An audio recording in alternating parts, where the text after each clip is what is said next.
तुम सब मक्का को छोड़कर हबशा इथियोपिया की तरफ चले जाओ, जहाँ एक नेक बादशाह निजाशी जरूर तुम्हारा ख्याल रखेगा। अब्दुर्रहमान बिन औफ भी इन नए मुसलमानों के साथ मक्का में अपना सब कुछ, सारा बिजनेस छोड़कर हबशा की तरफ चले गए और वहाँ जीरो से अपना नया बिजनेस बनाने लगे।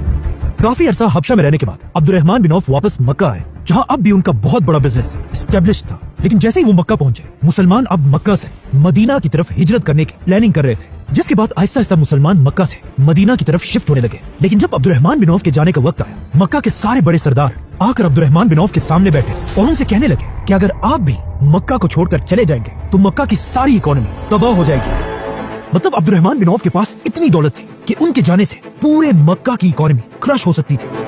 लेकिन जब अब्दुर्रहमान बिन औफ ने उनकी बात नहीं मानी, उन्होंने अब्दुर्रहमान रज़ियल्लाहु अन्हु के सामने एक शर्त रखी कि अगर आप जाना चाहते हैं तो जरूर जाएं, लेकिन आपको अपना सारा बिजनेस और सारी दौलत मक्का में छोड़कर जाना होगा। अब अब्दुर्रहमान बिन औफ रज़ियल्लाहु अन्हु के पास दो ऑप्शन थे, या तो मक्का में रहकर हमेशा एक रिच बिजनेसमैन की तरह आराम से अपनी जिंदगी गुजारे, और या अपना सब कुछ छोड़कर रसूलुल्लाह सल्लल्लाहु अलैहि वसल्लम के साथ मदीना की तरफ हिजरत करें और वहाँ एक गरीब आदमी की तरह अपनी जिंदगी दोबारा शुरू करें। तो ऑफ कोर्स अब्दुर्रहमान रज़ियल्लाहु अन्हु बगैर किसी झिझक के अपना सब कुछ मक्का में छोड़कर खाली हाथ मदीना की तरफ रवाना हुए। अब जब रसूलुल्लाह सल्लल्लाहु अलैहि वसल्लम के साथ सारे मुसलमान मदीना में जमा हो गए थे, रसूलुल्लाह सल्लल्लाहु अलैहि वसल्लम ने सारे मुसलमानों की एक बहुत बड़ी मीटिंग बुलाई, जहाँ रसूलुल्लाह सल्लल्लाहु अलैहि वसल्लम मक्का से आने वालों को मदीना वालों के भाई बनाने लगे।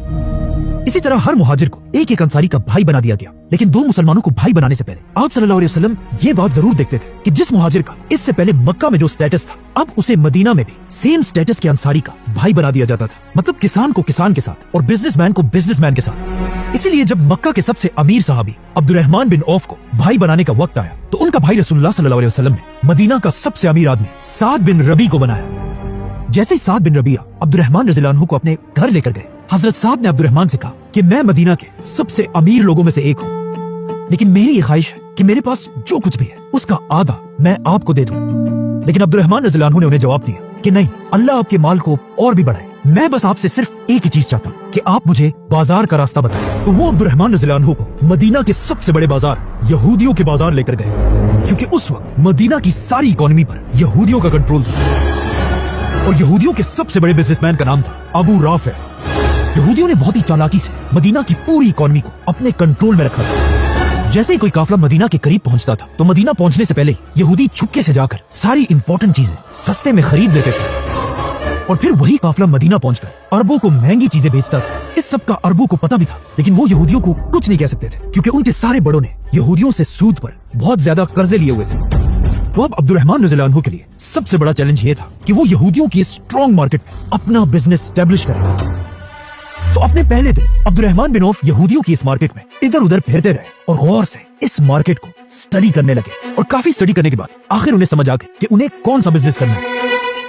उन्हें समझ आ गई कि यहूदियों की इस मार्केट में उन्होंने पैसा कैसे बनाना है। लेकिन अब मसला ये था कि अब्दुर्रहमान बिन औफ रज़ियल्लाहु अन्हु के पास अपना बिजनेस स्टार्ट करने के लिए 1 रुपया भी नहीं था। तो वो सीधा एक मुसलमान दुकानदार के पास गए और उनके साथ एक डील की कि बगैर पैसों के अभी मैं तुमसे घी, बटर और खजूर लेकर जाऊंगा और उन्हें अपने तरीके से बेचकर शाम को तुम्हारे पूरे पैसे तुम्हें लौटा दूंगा और प्रॉफिट हम दोनों का आधा आधा होगा। मतलब प्रोडक्ट तुम्हारा और मार्केटिंग मेरी। ऐसे बिजनेस को आज तक प्रॉफिट शेयरिंग बिजनेस या मुदारिबा कहा जाता है। ये चीजें लेकर अब्दुर्रहमान बिन औफ मदीना की इस मार्केट में फिरते रहे और किसी तरह इन चीजों को बेचकर उन्होंने थोड़ा सा प्रॉफिट कमाया, अपने पार्टनर को पूरे पैसे वापस दिए और अपने प्रॉफिट से कुछ खाने पीने की चीजें खरीद कर अपने भाई साद बिन रबी के घर लेकर गए।